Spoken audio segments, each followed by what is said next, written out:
जीवन में हम पानी पीने जैसे छोटी से छोटी और ऑफिस में काम करने जैसी बड़ी से बड़ी बातों तक बहुत सारा समय बातचीत में लगाते हैं। लेकिन हम में से कुछ ही लोग ये जानते हैं कि आखिर बातचीत करने के पीछे के विज्ञान क्या हैं, और ये समझ पाते हैं कि हम बोलते कैसे हैं और दूसरों पर हम अपना प्रभाव कैसे डाल सकते हैं। तो इसी बात का सल्यूशन लेके आज की ये ऑडियो बुक समरी लेकर मैं राजविंद्र सिंह आपके सामने हाजिर हुआ हूँ।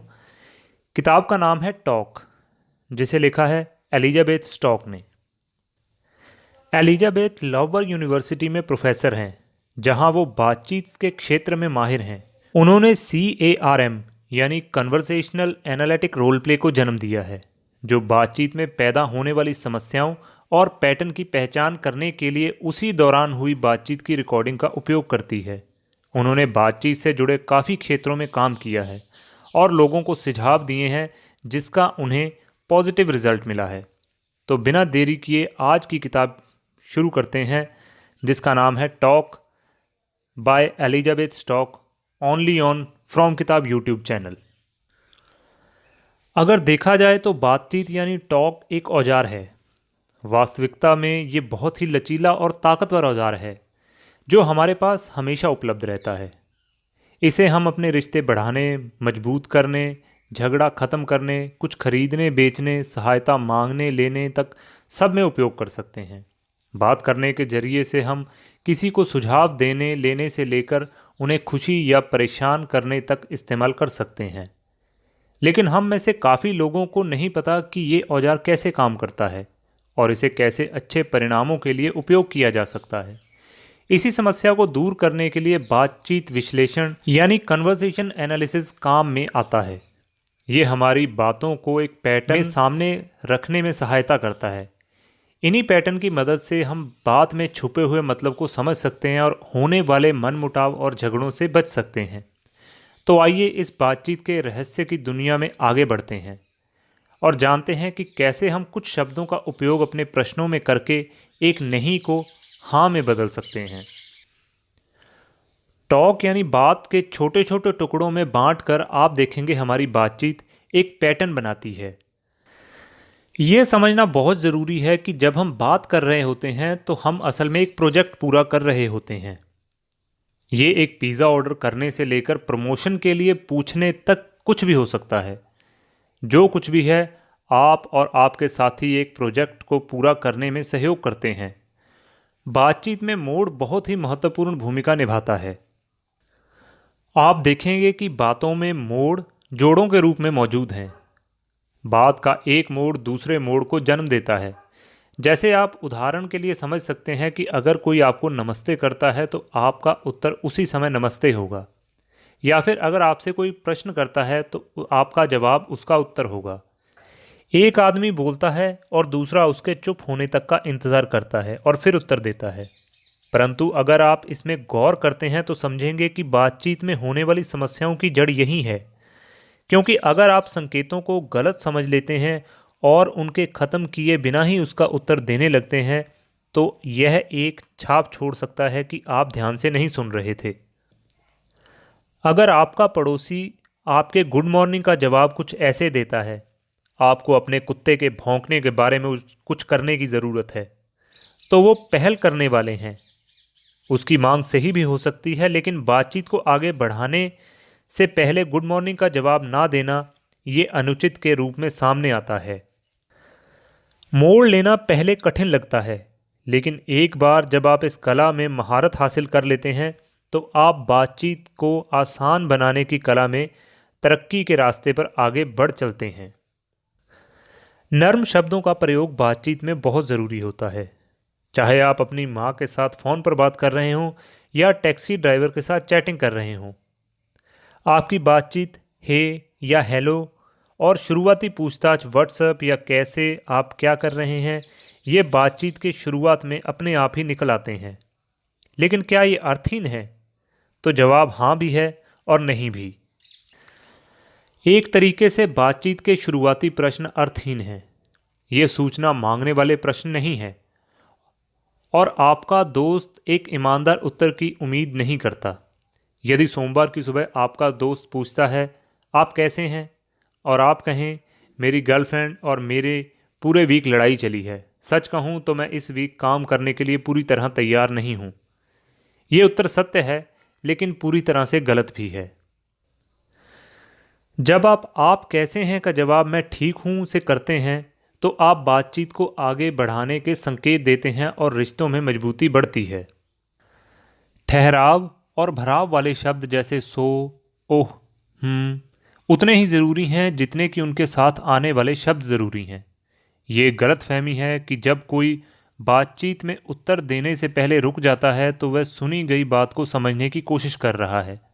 हो सकता है कि वो एक सही शब्द की तलाश कर रहा हो, या वो ये निर्णय ले रहा हो कि इसका उत्तर क्या दिया जाए। जब सामने वाला बोल रहा होता है, उस समय में हम उसकी बात को समझ रहे होते हैं, इसलिए समय से उत्तर कर हम बातचीत को आगे जल्दी बढ़ा सकते हैं। लेकिन ज़्यादातर लोग हूँ का उपयोग तब करते हैं जब वो अनिश्चित जानकारी होती है या वो ऐसी बात होती है जिसके लिए वो तैयार नहीं होते। यदि आपका दोस्त तेज बातचीत से ओ या हूँ का प्रयोग करता है तो शायद वो सही ढंग से समझ नहीं पाया, या उसके लिए तैयार नहीं था, या उसने ये उम्मीद नहीं की थी कि ऐसी बातचीत होगी। कभी कभी चुप्पी और भराव शब्दों की भाषा बहुत कुछ कह जाती है। बॉडी लैंग्वेज के लिए भी यही सही है, जिसे हम अगले वाले सबक में समझेंगे।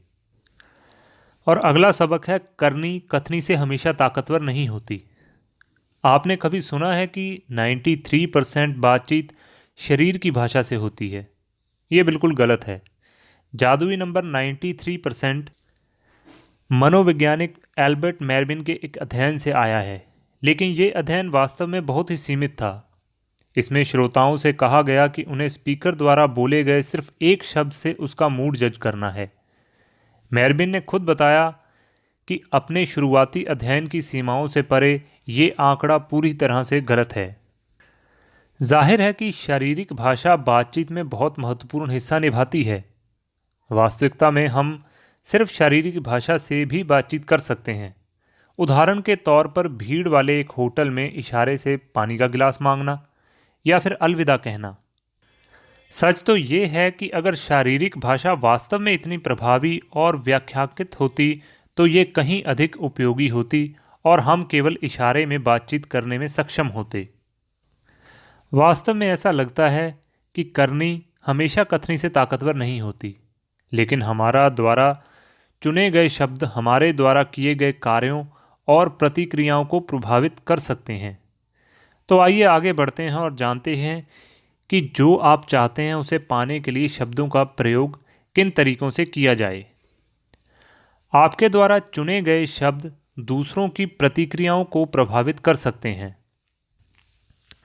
होटल में अक्सर बाथरूम में एक संकेत के साथ अपने टॉवल को दोबारा यूज़ करने के लिए ग्राहकों को प्रोत्साहित करते हैं, लेकिन ऐसे संकेत जो कस्टमर्स को पर्यावरणीय कारणों से टॉवल को दोबारा उपयोग करने की अपील करते हैं, अप्रभावित साबित हुए हैं। परंतु संकेत में कुछ बदलाव लाने से अच्छे परिणाम भी मिले हैं, जिसमें कहा जाता है कि अधिकांश ग्राहक अपने टॉवल को पुनः उपयोग करना चुनते हैं। इस संकेत से टॉवल दोबारा उपयोग करने वाले ग्राहकों में बढ़ोतरी हुई है। अक्सर इन संकेतों को चॉइस आर्किटेक्चर भी कहा जाता है। इन तरीकों को तैयार करने की प्रक्रिया को, जिसमें हम लोगों की इच्छा से परिणाम निकलवाते हैं, चॉइस आर्किटेक्चर कहा जाता है। इसे आप आसानी से अपनी बातचीत में शामिल करके मनचाहे उत्तर पा सकते हैं। यहाँ तक कि एक अध्ययन में पाया गया कि जब डॉक्टर्स ने मरीजों से पूछा, क्या आज मैं आपकी मदद कर सकता हूँ, तो केवल 50% रोगियों ने एक और मुद्दा उठाया। क्या समस्या रोगी के स्वास्थ्य पर चर्चा करने की थी या जिस तरह से प्रश्न किया गया उसमें थी?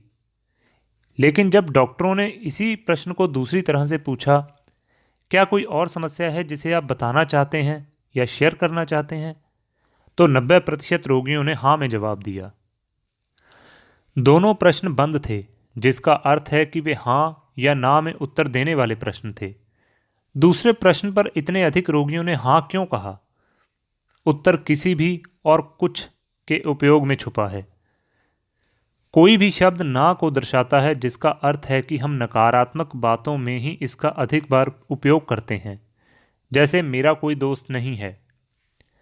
किसी भी के साथ प्रश्न नहीं के साथ उत्तर देने में आसान होता है, इसलिए कोई और काम या कोई प्रश्न जैसे प्रश्न अक्सर अजीब चुप्पी के साथ खत्म हो जाते हैं। किसी भी का उपयोग करने वाले प्रश्न एक नकारात्मक यानी नेगेटिव आंसर को बुलावा देते हैं और आगे की बातचीत को बंद कर देते हैं। कुछ का उपयोग करने वाले सवालों का उल्टा प्रभाव पड़ता है। कुछ को किसी भी के साथ बदलने में एक नकारात्मक उत्तर को सकारात्मक बनाया जा सकता है। और अगला सबक है, जो हम मांगते हैं हमें वही मिलता है। ये बिल्कुल सही है कि जो हम मांगते हैं वही मिलता है, लेकिन जो हम मांगते हैं वो निर्भर करता है इस बात पर कि वो मांगा कैसे गया है। काम लेने और देने के लिए हर दिन हम बात करते हैं। कभी कभी हम अपनी बात रखे बिना ही उसके परिणाम तक पहुंच जाते हैं। उदाहरण के तौर पर यह कहना कि मुझे भूख लगी है सामने वाले को संकेत देता है कि कुछ खाने के बारे में वो पूछ सकता है, जिस पर उसका उत्तर हो सकता है, मुझे लगता है फ्रिज में कुछ पिज़्ज़ा बचा है, या रसोई में कुछ खाना होगा, मैं लेकर आता हूँ। जब हम प्रश्न पूछते हैं तो जिस तरीके से हम पूछ रहे हैं वो ये बता सकता है कि जिस सेवा के लिए तुम पूछ रहे हो उसे पाने के तुम कितने हकदार हो। उदाहरण के तौर पर, क्या मैं कल के लिए अपॉइंटमेंट ले सकता हूँ? ये बहुत ही सीधा प्रश्न है और बातचीत में दर्शाता है कि पूछने वाला इसका हकदार है। अगला सबक है, बातचीत में प्रस्ताव रखना और उन्हें मानना एक कला है। क्या आपने कभी आधा अधूरा प्रस्ताव रखा है जिसे आपको दोस्तों ने स्वीकार किया हो? क्या आपने कभी ऐसा प्रस्ताव मानने के लिए मजबूर महसूस किया है जिसे आप वास्तव में नहीं मानना चाहते थे? प्रस्ताव रखना और स्वीकार करना एक दंगल हो सकता है। इसे कैसे निपटाया जाए? ऑफर स्वीकार करना मुश्किल हो सकता है। यदि आप इसे किसी प्रस्ताव को स्वीकार कर रहे हैं तो आप इसे शालीनता से कैसे स्वीकार करें, आइए जानते हैं। उदाहरण के लिए, यदि आपसे कोई कहता है आओ मैं घर छोड़ देता हूँ, ये पूछना क्या आपको यकीन है कि यह आपके रास्ते में ही पड़ता है? पूछने वाले को ये मौका देता है कि वो अपनी बात वापस ले लें। प्रस्ताव देना भी मुश्किल होता है। वास्तविक प्रस्ताव रखना एक बात है, लेकिन हम अक्सर उन चीज़ों को करने में दबाव महसूस करते हैं जो हम करना नहीं चाहते। जब हमारा प्रस्ताव स्वीकार कर लिया जाता है तो हम निराश और नाराज महसूस करते हैं, लेकिन हम फिर ये प्रस्ताव बनाते ही क्यों हैं? तो कोई भी प्रस्ताव रखने या स्वीकार करने से पहले हमें उस पर गौर करने की ज़रूरत होती है। इसी के साथ अब हम पहुंच गए हैं समरी के कंक्लूज़न पे। हम कभी कभी जल्दबाजी में बातचीत करते हैं, जिसका मतलब ये नहीं कि हम कुछ भी बोलना चाहते हैं। असल में बातचीत कुछ छोटे छोटे टुकड़ों और कुछ पैटर्न्स को मिलाकर होती है। बातचीत के तत्वों को समझना और वे एक साथ कैसे फिट होते हैं, इसको जानना ही बातचीत में होने वाली गलतफहमी और उसके नुकसान से बचने का सबसे अच्छा तरीका है। अगर आप अपने ऑफिस में बातचीत को सुधारने का प्रयास कर रहे हैं तो ये ज़रूरी है कि आप अपनी बात को ध्यान से सुनें और समझें कि कहाँ कहाँ इसमें सुधार किया जा सकता है, जो आप अपनी आवाज़ को रिकॉर्ड करके भी सुन सकते हैं। सबसे अच्छा तरीका अपनी दिनचर्या में होने वाली बातचीत को रिकॉर्ड करना और उसे दिन के अंत में सुनना है, जो कि आप अपने दोस्तों के साथ सलाह करके भी कर सकते हैं। फ़ोन पर या फिर किसी भी मीटिंग में हुई बातचीत सबसे अच्छा ज़रिया है। जब आपके पास बहुत रिकॉर्डिंग हो जाएगी, आप उसे सुनकर अपनी दोहराई गलतियों के पैटर्न को समझकर उस पर काम कर सकते हैं। और इसी के साथ ये बुक समरी यहीं पे समाप्त होती है। कैसी लगी ये ऑडियो बुक आपको? कमेंट में ज़रूर बताइए। नई ऑडियो बुक आप कौन सी सुनना चाहते हैं, आप वो भी बता सकते हैं। कोई सुझाव हो तो वो भी बता सकते हैं। और नई एक ऑडियो बुक में फिर आपसे होगी मुलाकात। तब तक के लिए जय हिंद, जय भारत।